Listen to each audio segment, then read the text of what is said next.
નમસ્કાર, આપ જોઈ રહ્યા છો 9K ન્યૂઝ ગુજરાત। શ્રી માનવ વિકાસ મંડળ હીરપુરા દ્વારા સંચાલિત PR પટેલ સર્વોદય વિદ્યાલય તથા BM પટેલ ઉચ્ચતમ માધ્યમિક શાળાના રિનોવેશનના દાતાશ્રીઓનો સન્માન સમારંભ હીરપુરા મુકામે યોજાઈ ગયો।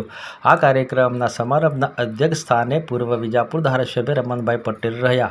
આ કાર્યક્રમમાં ગુજરાત રાજ્યના કેબિનેટ મંત્રી ઋષિકેશભાઈ પટેલ, રાજ્યસભાના સાંસદ મયંકભાઈ નાયક, મહેસાણા લોકસભા સાંસદ હરિભાઈ પટેલ, મહેસાણા જિલ્લા ભાજપ પ્રમુખ ગિરીશભાઈ રાજગોર, મહેસાણા જિલ્લા પંચાયત પ્રમુખ તુષાબેન પટેલ, વિજાપુર ધારાસભ્ય CJ ચાવડા, મહેસાણા ધારાસભ્ય મુકેશભાઈ પટેલ, રાજ્યસભાના પૂર્વ સાંસદ નટુજી ઠાકોર, જિલ્લા પંચાયત સ્ટેન્ડિંગ કમિટીના chairman Bharatbhai Patel, Vijapur APMC chairman તેમજ પૂર્વ વિજાપુર ધારાસભ્ય કાંતિભાઈ પટેલ, જિલ્લા પંચાયત સદસ્ય રાજુભાઈ પટેલ, મુકેશભાઈ ચૌધરી, માનવ વિકાસ મંડળ હીરપુરાના પ્રમુખ રસિકભાઈ પટેલ સહિત અન્ય મહાનુભાવો તેમજ ગામજનો ખૂબ મોટી સંખ્યામાં ઉપસ્થિત રહ્યા।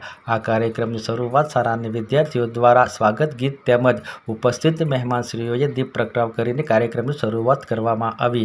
શ્રી માનવ વિકાસ મંડળ હીરપુરા દ્વારા ઉપસ્થિત સર્વ મહેમાનશ્રીઓને ફૂલસરી શાલ તેમજ મોમેન્ટો આપી સન્માન કરવામાં આવ્યું।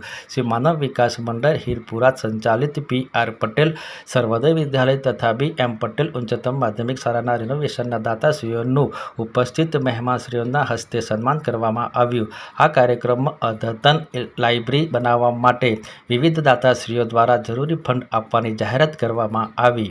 વિશેષ માહિતી મુકેશસિંહ વિજાપુરથી।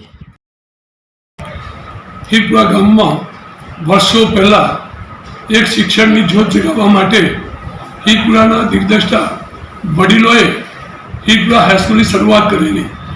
આ હાઈસ્કૂલ 1980માં શરૂઆત થયેલી ત્યારે એ વખતે મકાન બનાવેલું, પણ મકાનને ખૂબ વર્ષો થતો થોડું જર્જરિત થયેલું, તો રિનોવેશન માટે જે દાતાઓએ દાન આપ્યું એ દાતાશ્રીઓના સન્માન માટે આ એક કાર્યક્રમનું આયોજન કરવામાં આવ્યું હતું।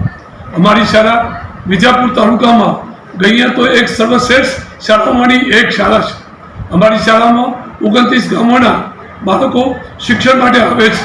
અમારી શાળાનો સ્ટાફ ગણો કે અમારી શાળાની ટીમ ગણો, અને ખાસ કરીને અમારા ટ્રસ્ટી મંડળના સભ્યશ્રીઓ, પ્રમુખ શ્રી રસિકભાઈ અને એમની ટીમ, મંત્રી રમણભાઈ, અરવિંદભાઈ, BT પટેલ, ભાઈ PC પટેલ, કાંતિભાઈ પટેલ, અરવિંદભાઈ પટેલ, આ જેવી એક ટીમ ખૂબ એકમેક થઈને કામ કરે છે। સાથે સાથે અમારા આચાર્ય છે અને શિક્ષક મિત્રોની ટીમ પણ એ જ પ્રકારે કામ કરે છે, જેના કારણે આ એક તપોભૂમિ બની છે એમના માટે, અને અહીંથી જે ફળશ્રુતિ મળી છે એ આજે અમારા માટે ગૌરવની વાત છે। આજના કાર્યક્રમમાં લઈને કોણ કોણ ઉપસ્થિત રહ્યો છે?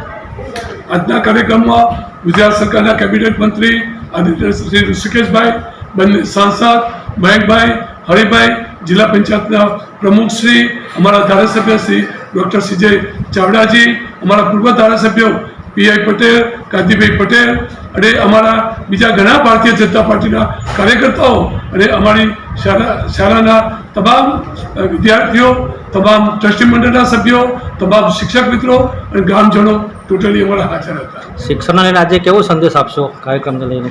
ચોક્કસ એવું કહીશ કે ભાવિ પેઢી માટે શિક્ષણ ખૂબ આવશ્યકતા છે, અને 11મી સદીમાં જો શિક્ષણનું મહત્વ નહીં જાળવીએ તો આવનારી પેઢી આપણને માફ નહીં કરે।